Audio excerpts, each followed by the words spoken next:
નવી ઉડાન સ્કીમમાં કયા મુદ્દા સામેલ કરવામાં આવશે? જી, તો દેશમાં જે નવી ઉડાન સ્કીમ છે તેનો ડ્રાફ્ટ જલ્દી જ જાહેર થઈ શકે છે. હવે આમાં કયા મુદ્દાઓ સામેલ કરવામાં આવી શકે છે તેના પર નજર કરીએ તો સૌથી પહેલાં તો દેશમાં દરેક જે મહત્વાકાંક્ષી જિલ્લાઓ છે ત્યાં કોઈ પણ એક હવાઈ કનેક્ટિવિટી મળે તેવી સરકારની અહીંયાથી ઈચ્છા છે. એટલે આ પ્રકારનો કોઈ પણ નિર્ણય આ ડ્રાફ્ટમાં હોઈ શકે છે.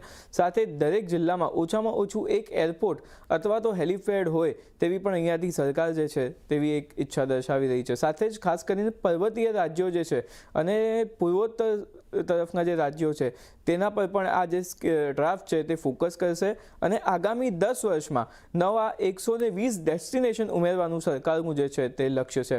સાથે જ સરકાર આ ઉડાન સ્કીમ સાથે એક નવો અવતાર પણ લાવશે. એટલે કે જે જૂની ઉડાન સ્કીમ છે તેમાં ઘણા બધા બદલાવ કરીને નવી ઉડાન સ્કીમ નો ડ્રાફ્ટ જાહેર કરાશે. સાથે જ યોજનાની જે શરતો છે તે પણ પહેલાં કરતાં સરળ કરવામાં આવશે. એટલે કે જે એરપોર્ટ બનાવવાથી લઈને નવા પ્લેયરની એન્ટ્રીથી તમામ જે વસ્તુઓ છે તેનું ક્યાંક ને ક્યાંક થોડું જે છે તે સિમ્પ્લિફિકેશન કરવામાં આવશે. સાથે જ રૂટ રીબિલ્ડિંગ પ્રક્રિયા પણ સરળ બનશે અને વાયબિલિટીનો જે ગેપ છે તે પણ ફંડિંગ માટે ચાલુ જ રહેશે. સાથે જ સબસિડીની જે મર્યાદા છે તેમાં પણ સરકાર આ ડ્રાફ્ટમાં છૂટ આપી શકે છે તેવી એક જે છે તે સંભાવના ચોક્કસ છે. જી.